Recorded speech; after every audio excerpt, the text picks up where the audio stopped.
In this episode of An American Entrepreneur, we're going to meet a gentleman that started a graphic design business. He's still working his full-time job, and he does his business on nights and weekends. And he's got a retail location. So he's got some really good advice to share with us because this guy is in that transition period. So come on and join me. I think you'll really enjoy it.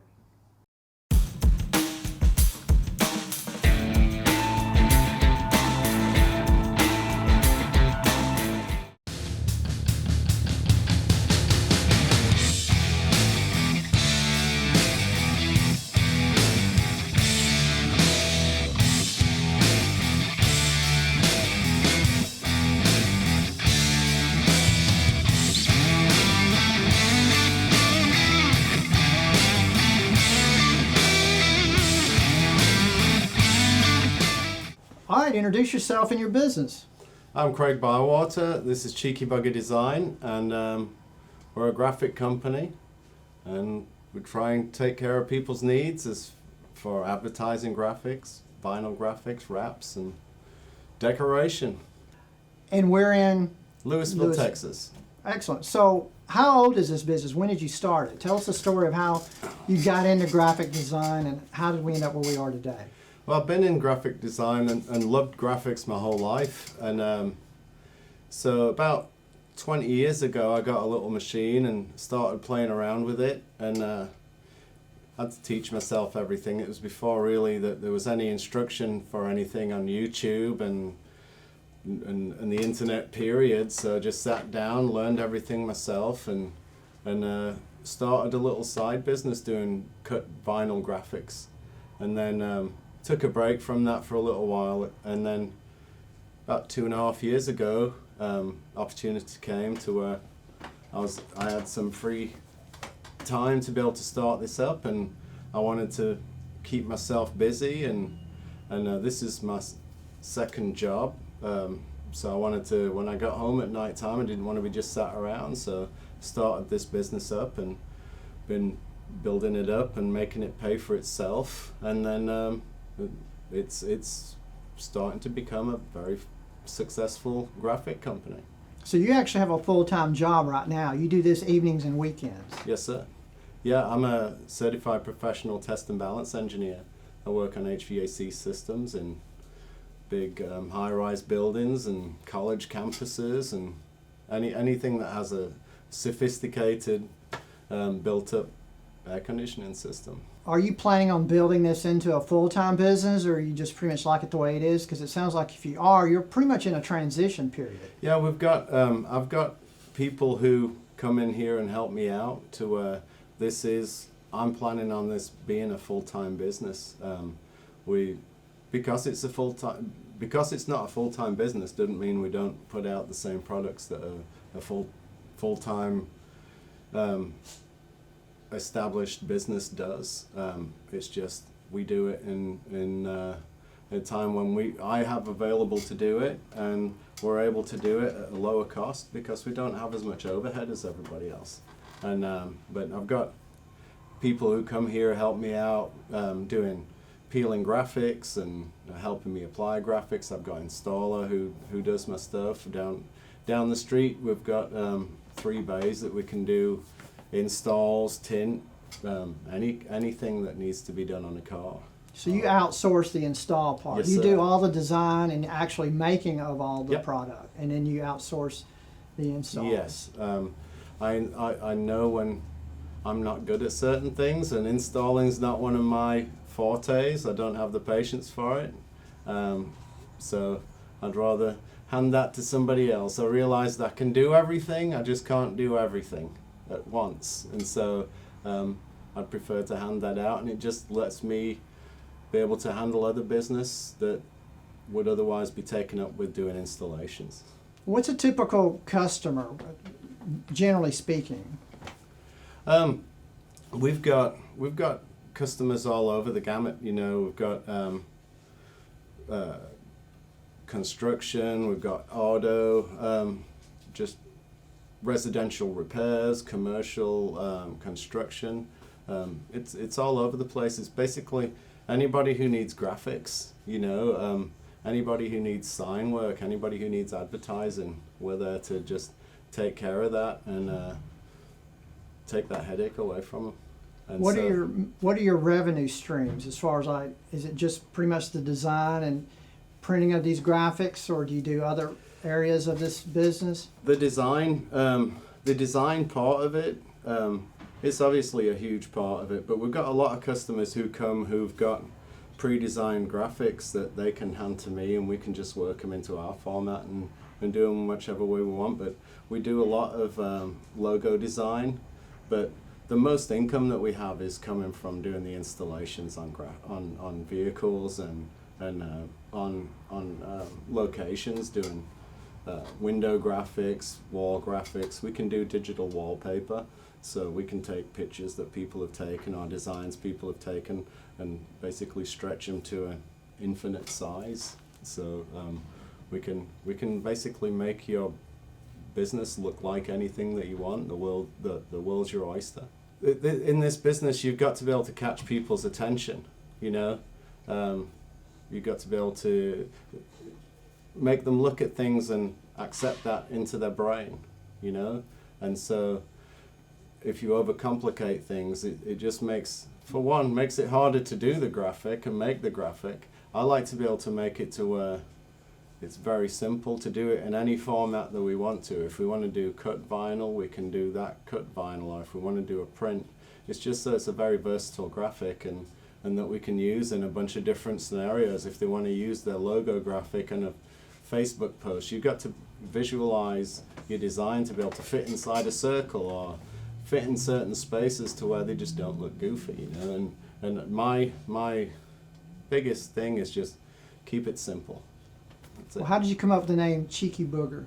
Well, people call me Cheeky Bugger all the time because it just means you're a little bit of a smart arse, you know, and I kind of am. I've been known to be sarcastic every now and again, but and that was it. It's just I thought of it and I was like, actually, I didn't know at the time if I could have gotten away with this in England, you know, because it's not really a very nice thing to call somebody, right. but I mean, it's not bad, and it'll just make you giggle. And I talked to my mum and told her what the name is, and it made her giggle. So I was like, all right, I'll keep it. Were there other names that you were possibly going to call it, or that was the name you were really contemplating on? That was the one that just popped into my head and stayed there, and so that was it, and it kept it there, and I can't think of it being called anything else now, so that's it. Cool. Well, is this business at all seasonal, or is it pretty much just the same throughout the entire year? Well, what we've seen is obviously we haven't been in business here long enough to see yearly trends, but it appears that the pandemic kind of killed a lot of work because people weren't putting money into buying new trucks and starting new locations. Now we're seeing a lot more of that coming in to where we've got sat outside right now. We've got 8 trucks that the company's expanding because now they know they can, you know, and so people are expanding and it's an exciting time. We're getting a lot of business coming in, and so it's that's a question that I don't really have a true answer for yet. Mm-hmm. And we've gotten a lot of all our business is generally from word of mouth. We have our Facebook page and website and Instagram, but generally it's all a lot of word of mouth. I get calls from someone told someone that, hey, call Craig, he can hook you up with that, you know, and that's what it's been. And so now the longer we've been around and the more people know, it's just becoming better and better and better. I mean, we're at a point right now to we've made as much money this year as we did the entire year last year. Impressive. And it's just looking brighter and brighter. The more every day it gets better and better. Well, that's good to hear. Besides the pandemic, what are some of the challenges this industry goes through, and then how do you overcome those challenges? One of the biggest challenges which has resulted from the pandemic is supply shortages.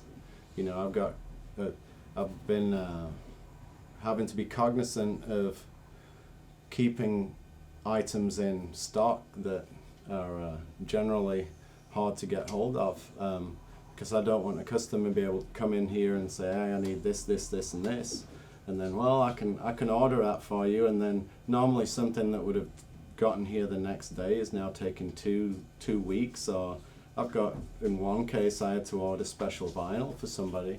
It took 3.5 months for the vinyl to come in. That's some long lead time. And it's a long lead time, and that's unfortunate. And thankfully, I've got such great customers that they understand, and they understand some of this stuff that's going on, and they understand I want to get it done as quickly as they want it done, you know.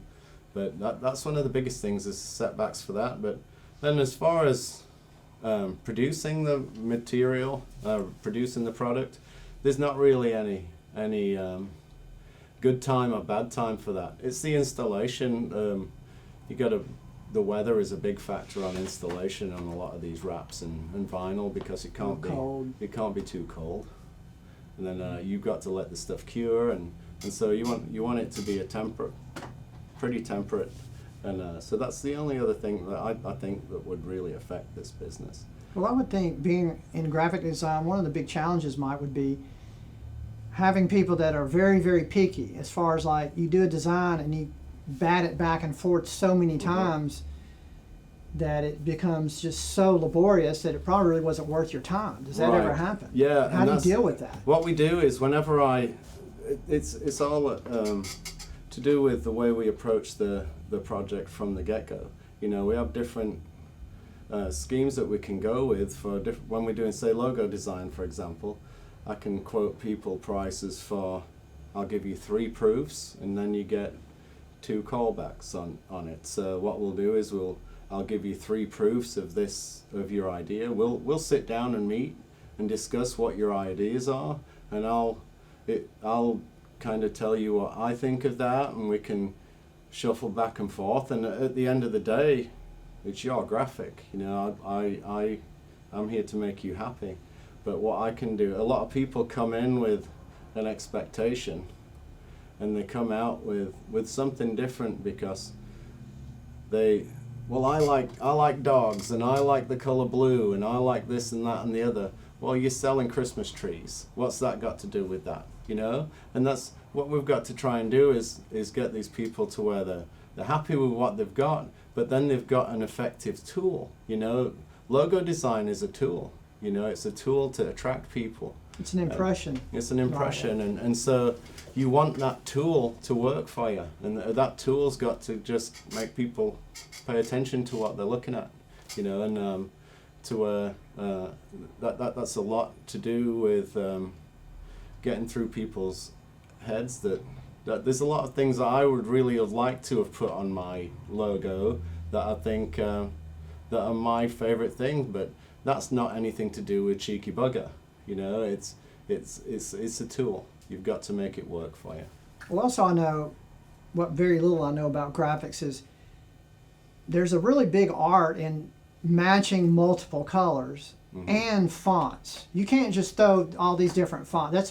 That's a really big art, and you can't just throw any color you want.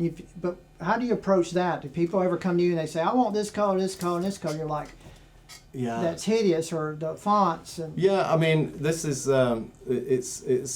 that's been a huge lesson for me in being able to interact with people and tell them that it may be not the best approach, that their idea might not be the best approach, and giving them a visual representation of it. You know, I try not to be too cocky about, well, this is what I do for a living. You should understand what I'm saying.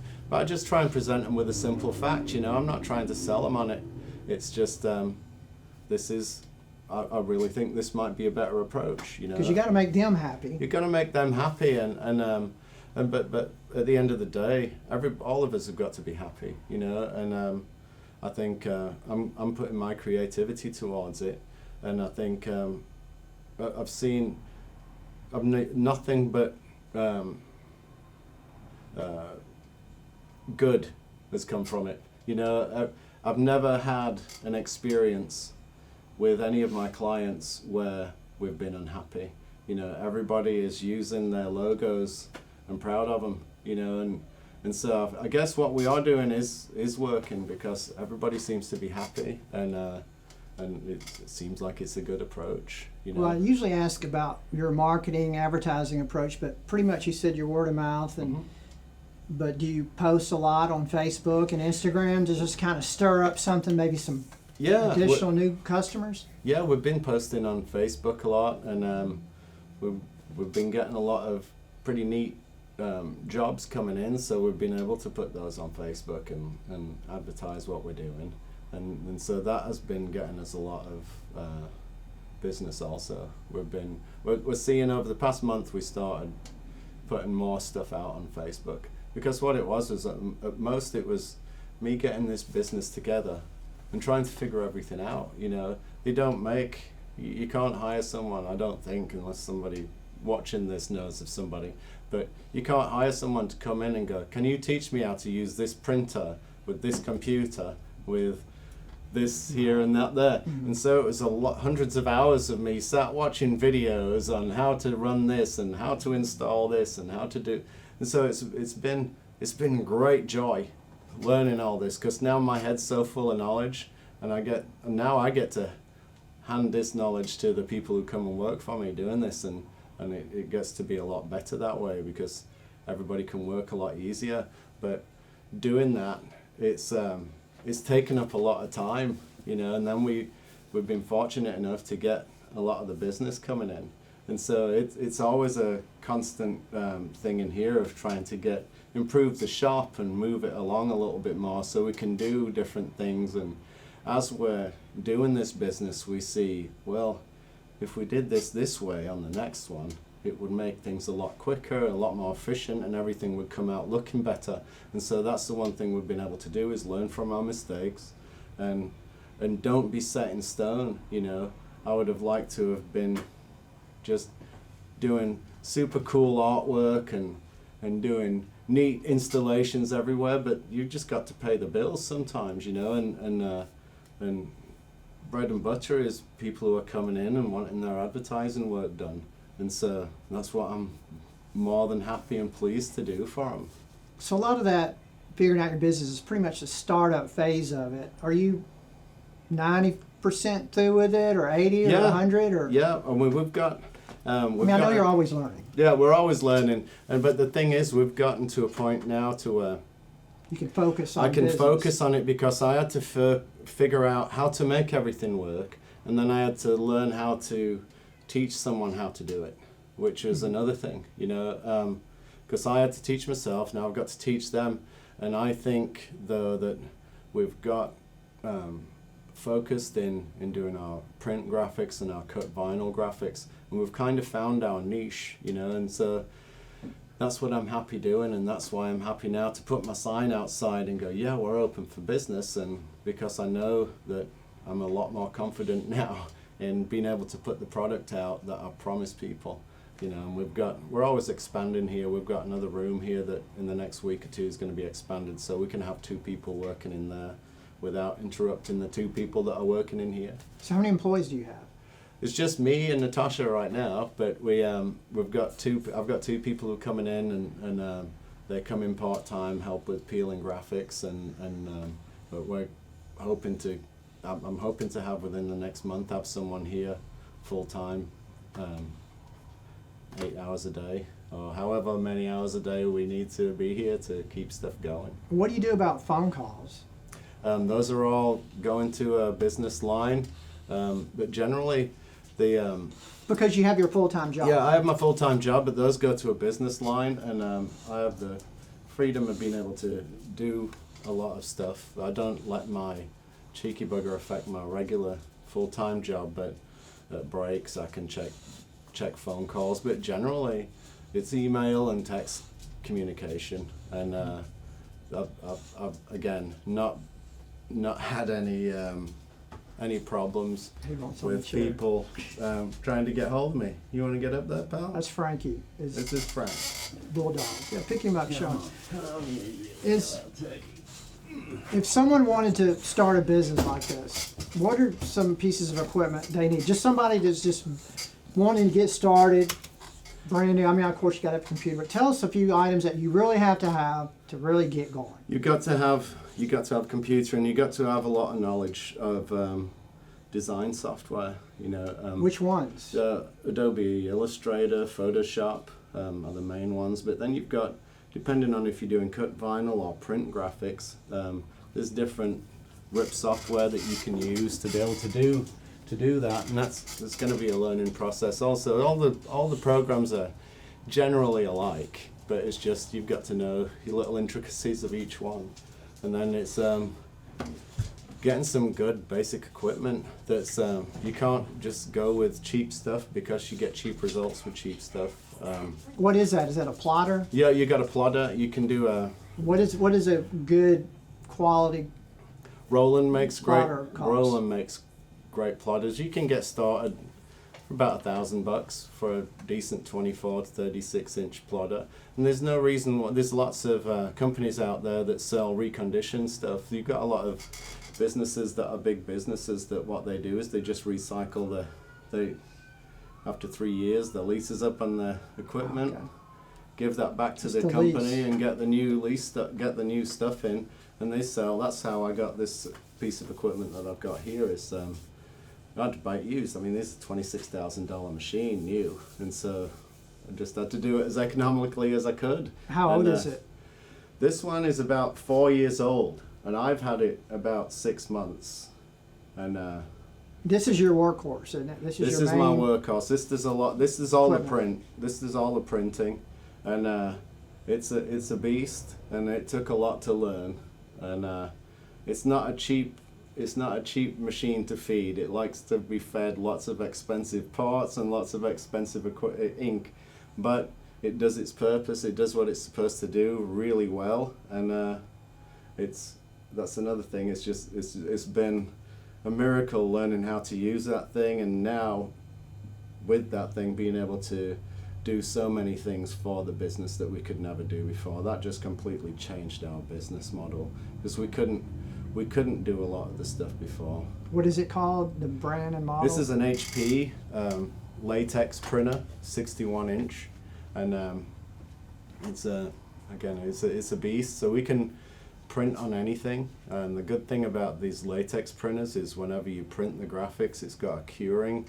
heaters on there to where when it comes out and it's dry and it's actually ready to install right there and then. A lot of these printers, whenever you do it, they off gas for about 24 hours before you can actually put a laminate on them.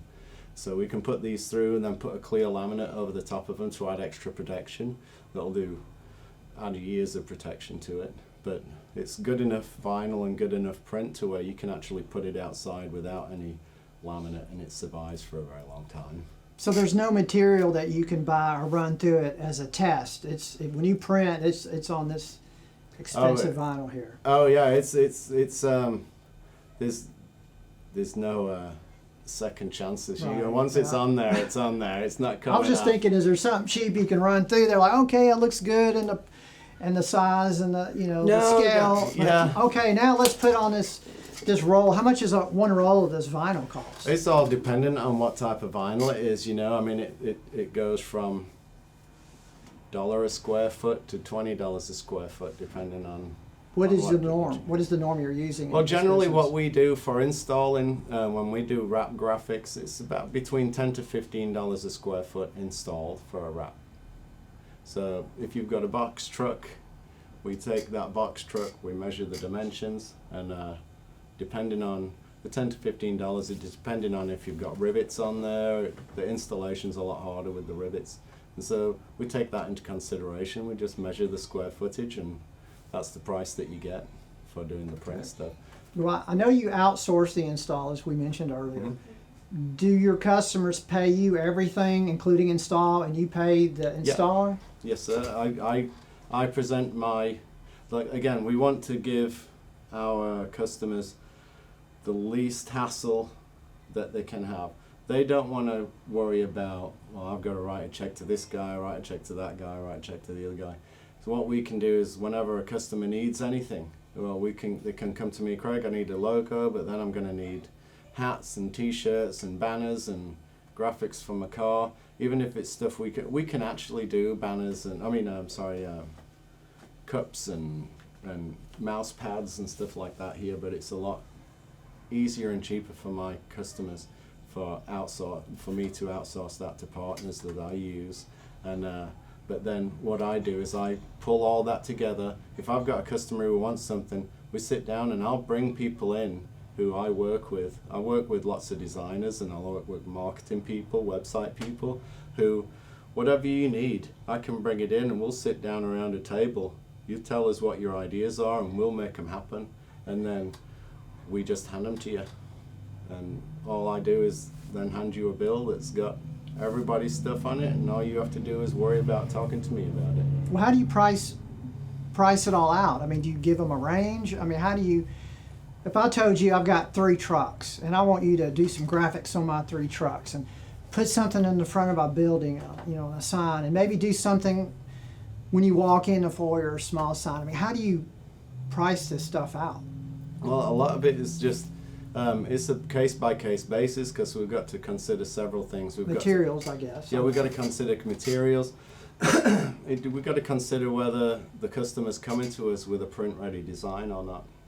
If they're coming to us with a print-ready design, that takes a lot of my work out of it. So, but we've got artwork fees, if Is it by the hour? It's generally by the hour, and so what we'll do is I can look at a project and we can see the installation difficulty, and then what I'll do is, when I've got a project, I'll consult with Jeff and I'll consult with my other people and say, how much are you going to charge me to do this?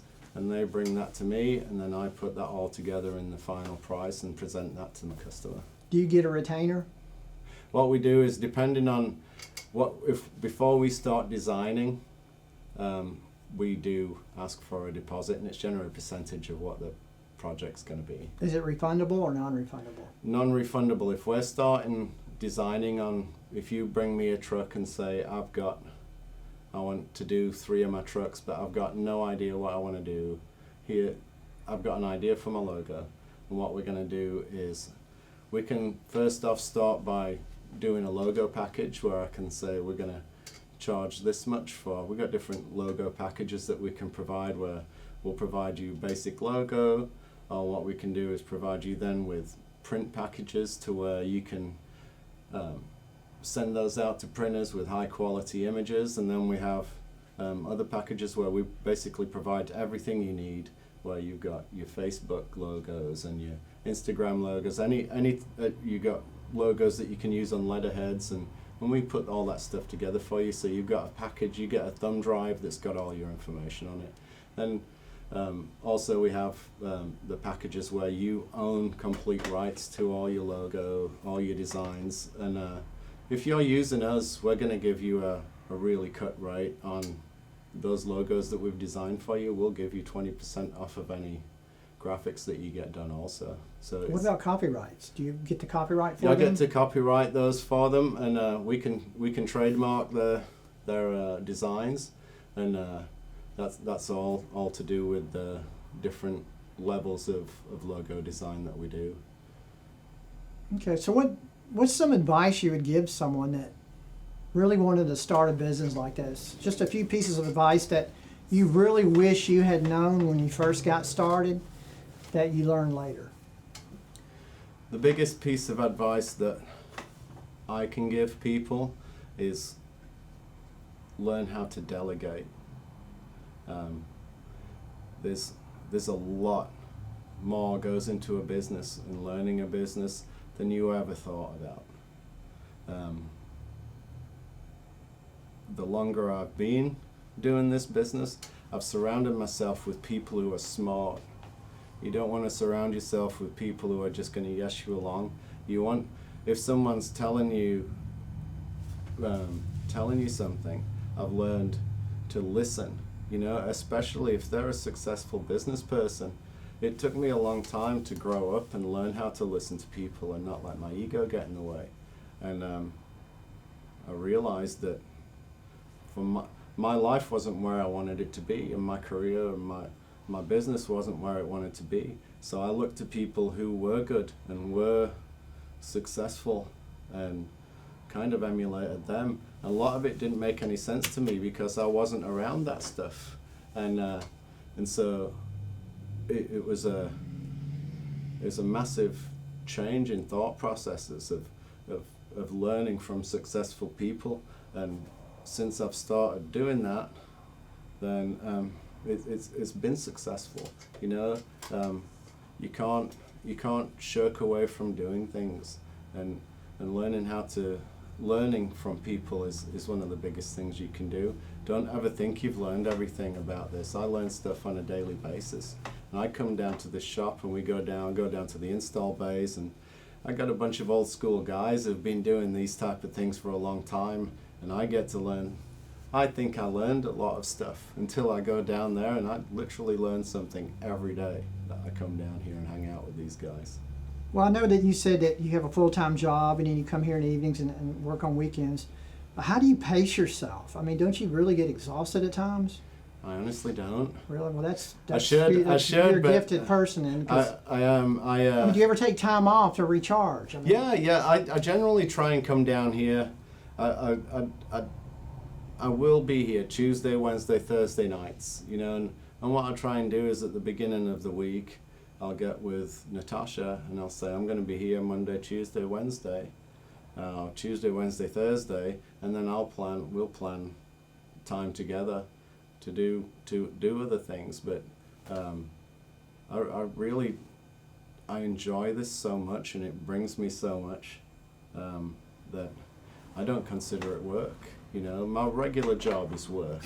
I go there and do work, but man, I come here and I get to play with cool computers and print stuff out and mess with cool cars, and who don't want to do that? That's not work, you know, and I get paid for it. That's great. So does your current employer, surely they know about your ambition to move full-time to this? Are they cooperating with you? Or He doesn't have any issues with me doing this as long as it doesn't interfere with my regular job, you know, and That's really good. We've got no cross-contamination, you know.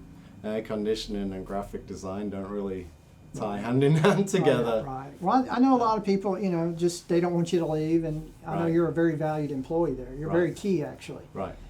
And so it's going to be tough. Oh, you know, yeah. But hopefully they're having a succession plan for Right. when you do leave. All right, and I'm right now it's something that is that's a little bit down the road, and right now I'm handling both great. So where do you see this business in the next 3 to 5 years? What is your goal? My goal is to have this thing. We're not going to be here probably in 5 years, because I'm hoping that we're going to be a lot bigger, and I've got employees that are running this thing for me. You know, I just truly love doing what I'm doing here, and I can see the potential of it getting so much bigger, and that's what I'm seeing in the future is have a bigger place that we can have our own installation bays and do T-shirts as well, maybe? I mean, yeah, I mean, we'll see where that goes. You know, I've got so many options right now of other people that can do that for me. For me to buy all that equipment, the startup cost the startup cost, and then I've got a lot of other stuff that I've already had to learn how to do. You know, I don't want to have to learn how to do T-shirts as well as doing everything else. When in the long run, I'm going to probably make as much money for Cheeky Bugger, getting other people to do it for me. Okay. I'm not going to make as big of a percentage of profit as if I was making it myself, but it's enough to subcontract that stuff out to be able to make it worth not doing it, if you know what I mean. Oh yeah, sometimes it really is more beneficial to outsource versus hiring new employees and investing all the capital in the equipment. Yeah, definitely. That is another lesson that we've learned, you know, is I was starting to do this and I'd see different products that we could make, and well, if I buy this little thing here, I can do this, this and this, but then you chase two rabbits, you're going to lose one of them, you know, and so I just tried to just chase the same rabbit the whole time. And stay focused on it, and then once I know we're established and can make these certain things and just knock them out, and I've got people taking care of that for me, then we can think about doing other things, you know. But right now with the startup costs and just the room, we just don't physically have the space to do it right now. But Oh yeah, a lot of people don't realize too, not only do you buy the equipment, employ it, then you have to have the space and the building, which is very Definitely. expensive nowadays. And in the future, whenever we do expand and have a bigger place, then that might be something where I can talk to one of my partners and say, would you like to move into our establishment, and we can just incorporate you into Cheeky Bugger? You know, that's definitely the people. Some of the people that I'm working with are home industries. You know, that they've got a full setup, and they're just not as fortunate as me to have a storefront like I do. They're doing exactly the same thing I am, but out of the garage. You know, and so that's something that they can expand, and that's the way we can help other people move up and be successful with us. Yeah, I love that you're not using some gigantic company, but you're using other people working out of their garages, building them up, and that's just really cool. I really That's like cool. that. Because I mean, I remember, I still do. I remember what it's like to have that business, and you know, to a lot of people, 10 trucks coming in's nothing, you know. But to us, that's a life-changing thing. You know, that's a business-changing thing. You know, we're getting thousands of dollars in that we wouldn't have normally had, that now we can expand. I can buy another printer, you know, and that's the bringing this business up like that.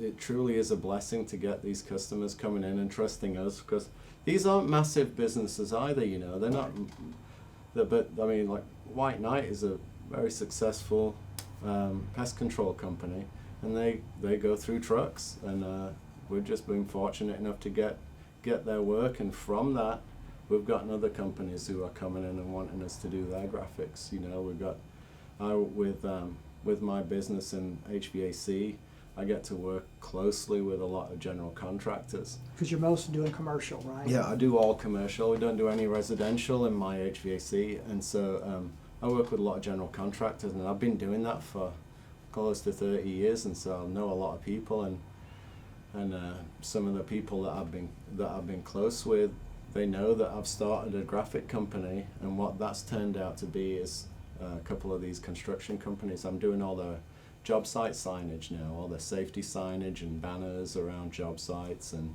so that's been really good, and so that's been just another avenue that we've been able to go down, that's just expanding our business even more. Okay, was there anything you'd like to add before we wind this down? No, it's been, all I can say is, like, if you're thinking about starting a business, think about it, put all your ducks in a row, and get a piece of paper and write it all down. Have a plan. Have a plan, and that was, I went walking around with a blindfold on for a very long time, just stumbling around and falling over stuff, and just sometimes making it to the destination I needed, but just taking people's advice of, Craig, write this stuff down, and writing it down, and then being able to follow a plan, and then follow that plan through. And once you start following that plan through, don't be afraid to pivot and change direction if you need to, because that's what we've had to do. We'll go down working one way, and we'll see different opportunities. But you got to see when those opportunities are valid, and be willing to accept different opportunities and go down those roads. That's Great advice. Well, Craig, I really appreciate you coming on and sharing your story. Thank you very much. Thanks, Curtis. Appreciate it. There are two really good points Craig made in this video that I really would like to re-emphasize. The first one is when he mentioned, if you chase 2 rabbits, one will get away.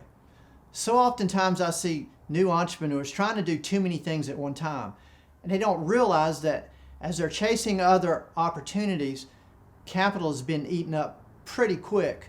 So you've got to really focus on something and get that business to where it's making its own oxygen, to where it can really stay afloat, and then later maybe start expanding your services. The second point he made was listen to people that are really experienced. They might know a little bit of what they're talking about. One thing I've noticed about really successful entrepreneurs is they really do enjoy sharing their knowledge with other people. So don't be afraid to ask someone for some advice. You know, some people are willing to give it. Maybe some people just don't really have the time. But don't take it personal. Well, I hope this video added value. I hope you enjoyed it. I'm Curtis Moorberg, and see you next time.